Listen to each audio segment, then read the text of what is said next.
Masaya ba? Masaya ba kayo? Hi, hello. Subscribe lang kayo dito. Mag-iingat kayo. Lahat ng viewers ng Rochelle Antig vlog, please do subscribe and thank you for all your support. Toy, so, yeah, no? Ingat. Test, you. Si Tess talaga. Saan ba si Tess? Anyway, good morning, ladies and gentlemen. That's why I asked for San Nicolas. Remember when I visited your falls?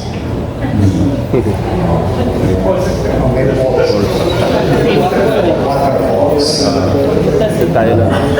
I think that's the most beautiful health center in the world. Because you go to the health center, you feel the nature where there is waterfalls at so very organic. I'm sorry I have to shut it down because for your own good as frontliners. Hindi po pwedeng minuto hinihigop ng baga ninyo yung ama. Magkakasakit kayo. And I feel sorry for you because it was like that. It is like that for so many years unattended. So that's why, despite the time, ang tanging puhunan ko lang ay lakas ng loob na i-shut down, i-design, kahit wala akong pera, i-design nyo na, ayusin na, maganda na, and I'm happy to inform you tomorrow is the groundbreaking of the renovation of the entire San Nicolas.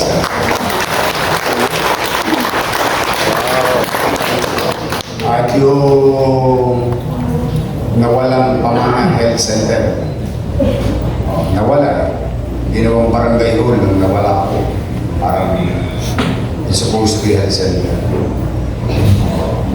In a matter of few days, you'll hear from me because recently we submitted a design DOH and I think it was approved already by DOH. So it's going to be, I think, one of the biggest health center in the city of Manila.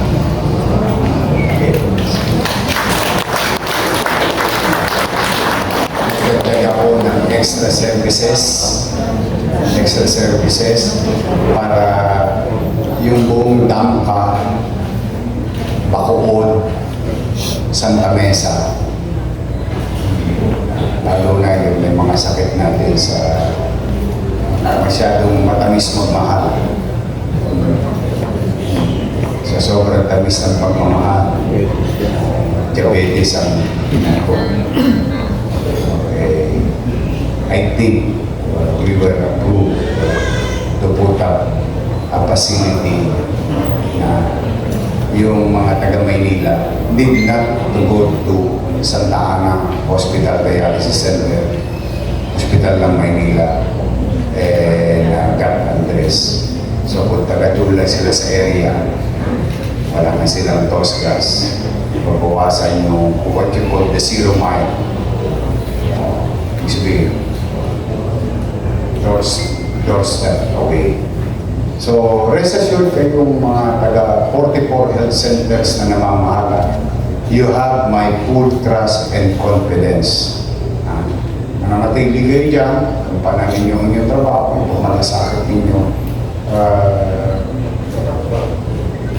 Mahirap talaga ang pera natin, but I'll make sure that things that you need,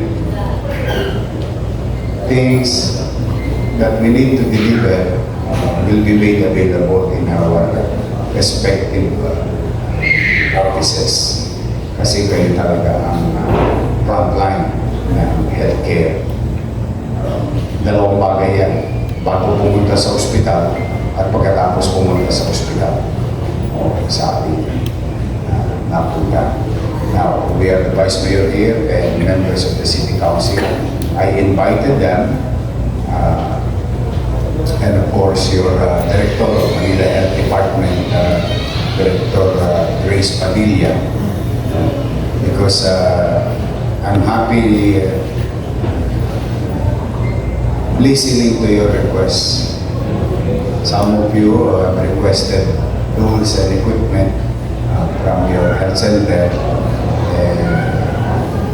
Gusto ko naman, maramdaman nyo lang na may tay na ang liderato ng ating lungsod.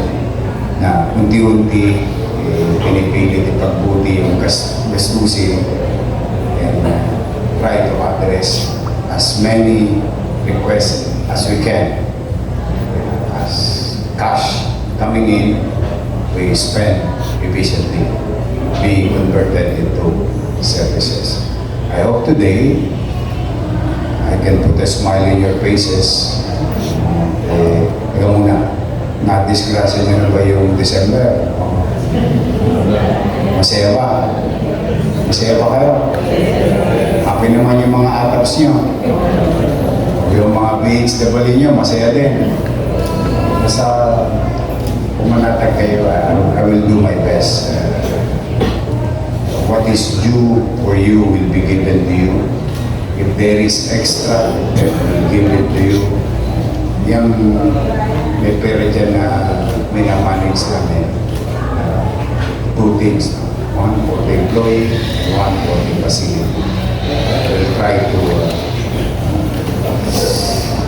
really manage it well para walang maiwan. Kasi alam niyo ang katuwiran ko. Ewan ko kung tama. I may be wrong, pero yung sinabi ng nanay ko sa akin. Hindi ko alam kung sinabi rin sa inyo ito ng magulang niyo.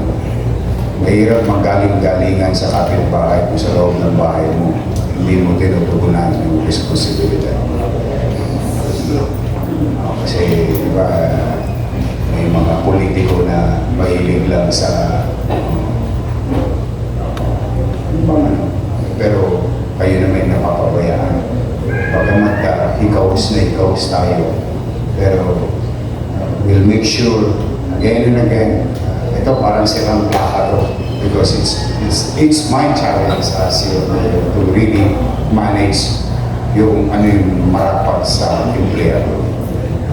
Kasi ang gusto kong intindihin nyo na lang yung paano tayo makapaglingkod na may puso ng masaya. Alam mo, may portion sa buhay mo na masaya-masaya ka naglilingkod sa kapwa kasi yung gobyerno pinagtatrabaho mo parang sinasandal sa pader. Kumbaga may kapanatagang ka things are being addressed. So muli, isa na namang patunay ng pagdinig ng inyong mga kahilingan. Kung marami kayong hiling, hindi dahil sa personal lang ninyo. Kasi ang alam ko, kaya ka umihiling ng mga dami kasi gusto mo ng episyente sa paglilingkod.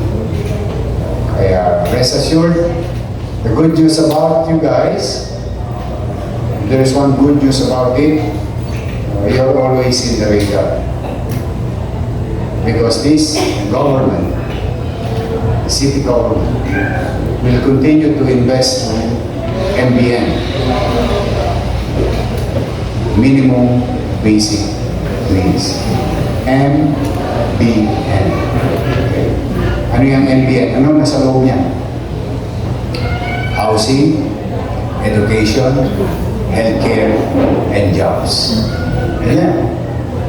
Malaking bulto ng pananalapi ng pamahalaan galing sa taong bayan ay ilalaan to address this. Because if we are going to be successful addressing this, hindi yayaman sa atin ng tao at wala namang gobyernong kayang payamanin ng tao, but the quality of life, yung kalidad ng pamumuhay maayos.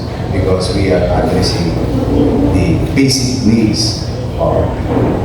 Kaya, maswertehan nyo kayo mga taga-ABC. Dito nakatuon ang pamahalaan. So kahit gano'ng kaliit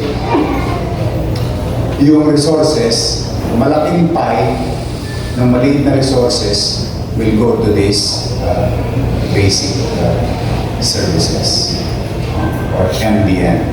I-research nyo. Scientifically proven yan in the past when you try to run a government or make it function. This will ito yung nararamdaman ng tao. Ngayon, kung may nakikita tayong ilaw, bulaklak, halaman, yun yung betching.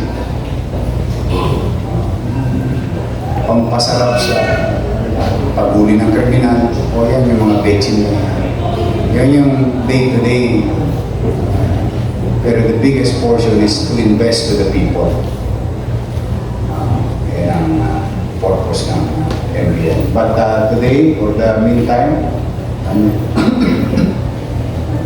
I'm excited to listen and fulfill your request. We are going to deliver 100 ECG machine.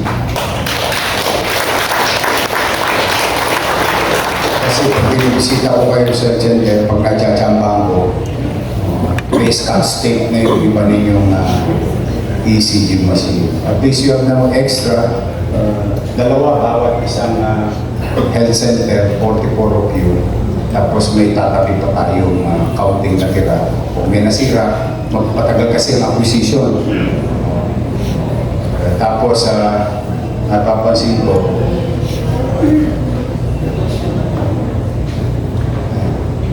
MS-DOS pa yata yung mga computer natin. Paano ako minsan hindi ko lang kapasin pero dadama ko. Kaya we are going to deliver 100 laptops, 2 per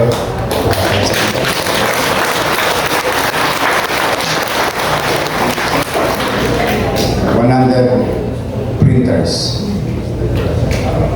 Sana hindi tayo bumalik sa problema na wala kayong open ban. I know. Nabalitaan ko din yun. Hindi open ban. Wala kayo. Try and do my best. Basta itong mga tools na ito, at least magkamit man lang ninyo for efficiency of services. Pasensya na kayo, inabala ko kayo. Gusto ko lang kayo mag-meet. Lahat kasi iba sa inyo na-meet ko na eh. Pero all day 4 yan. Basta steady lang kayo sa gathering, magkikita-kita rin tayo sa finance. Magbubuti ako. So I'm happy to deliver what you have requested, most of you, and empower those who are already natagdagan.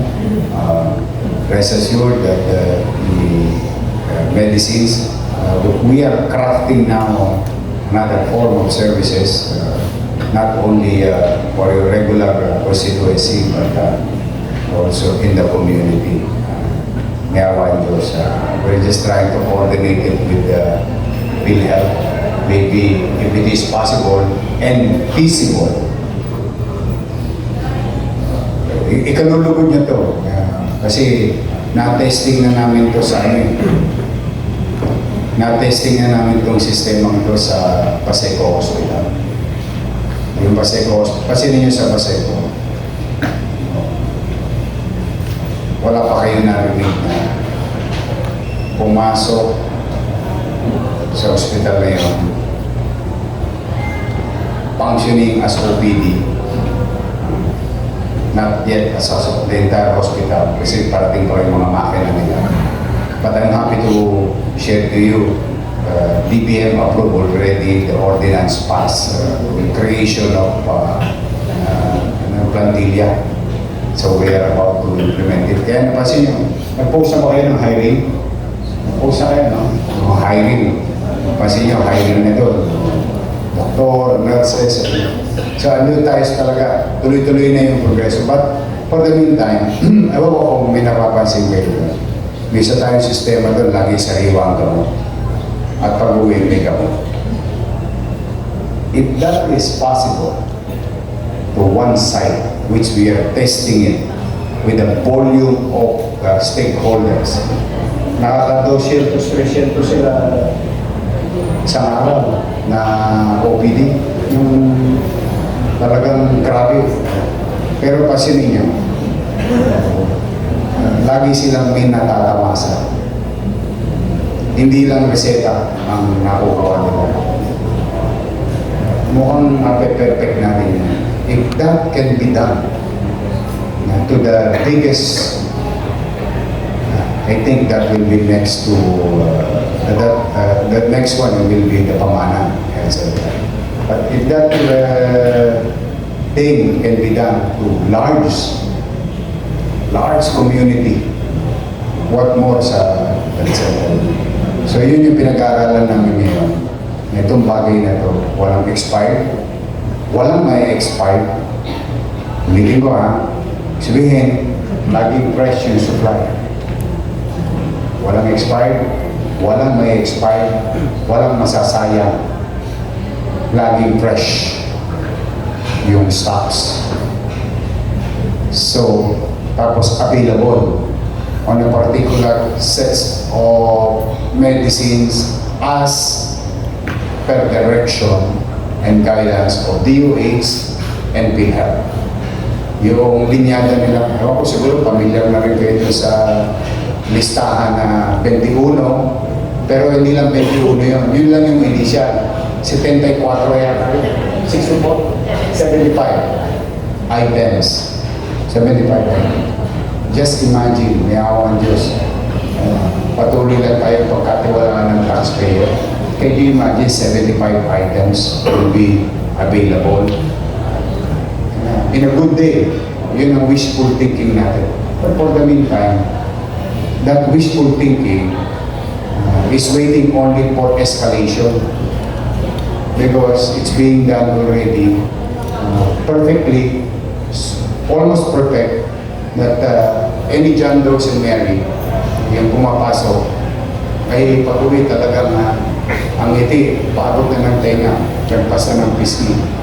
So if we can do that, replicate that system, ako siguro, iba sa inyo, 30 years na nito, 40 years na sa service, you'll see something that is so for now, we wish, but when we wish, we plan, we create, and if it is effective, we scale.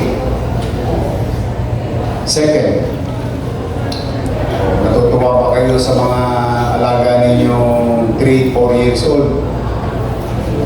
Napansin niyo ba, nabawasan kayo ng pasyente nang ubuhin, sipunin? Alam niyo bakit?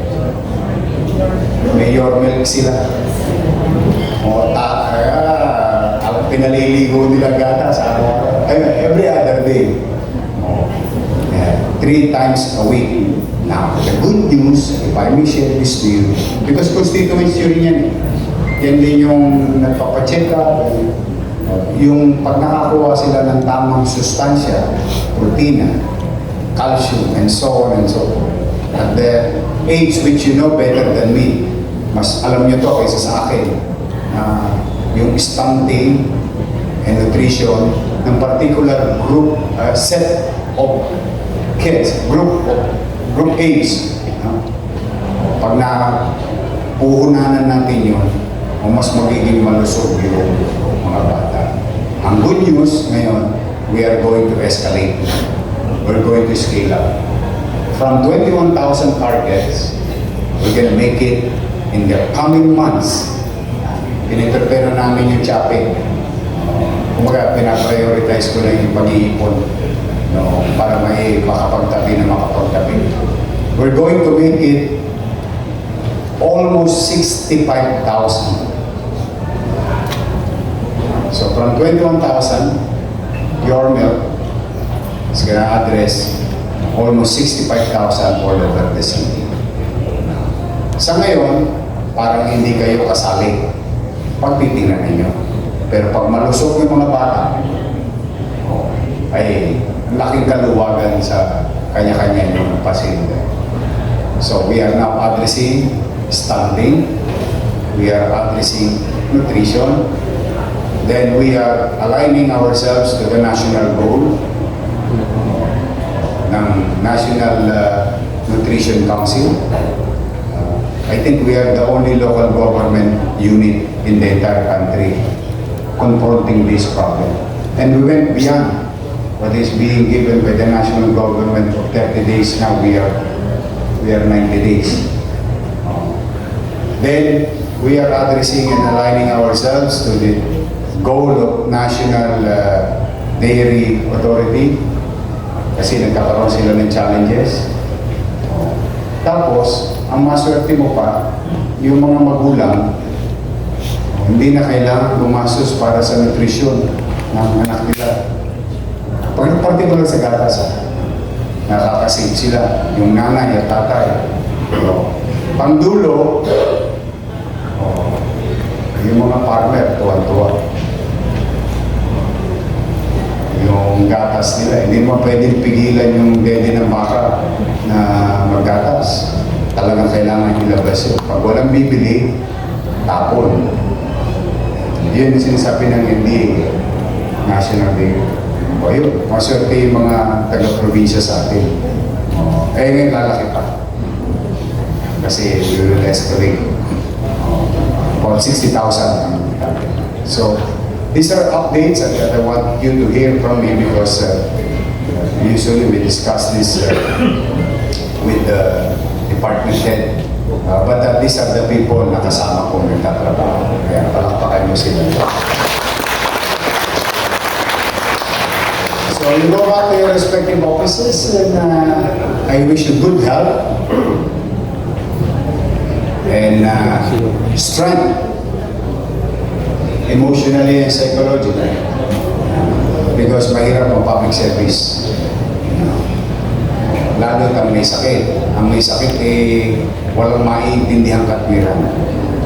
Kasi kung man lumagay sa katayuan niya, hindi rin niya maintindihan ang kaliwanag. But if you show compassion and empathy, and understanding, and we as an organization providing what is needed, hopefully, cross finger. I think ko naman tataas ang antas ng pamumuhay sa Manila. But for the meantime, I, your mayor, on behalf of the people of Manila, we thank you. Thank you for your service.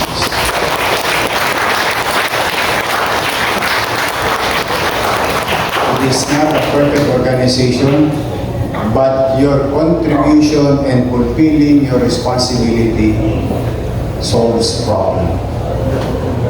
Addressing it. Kaya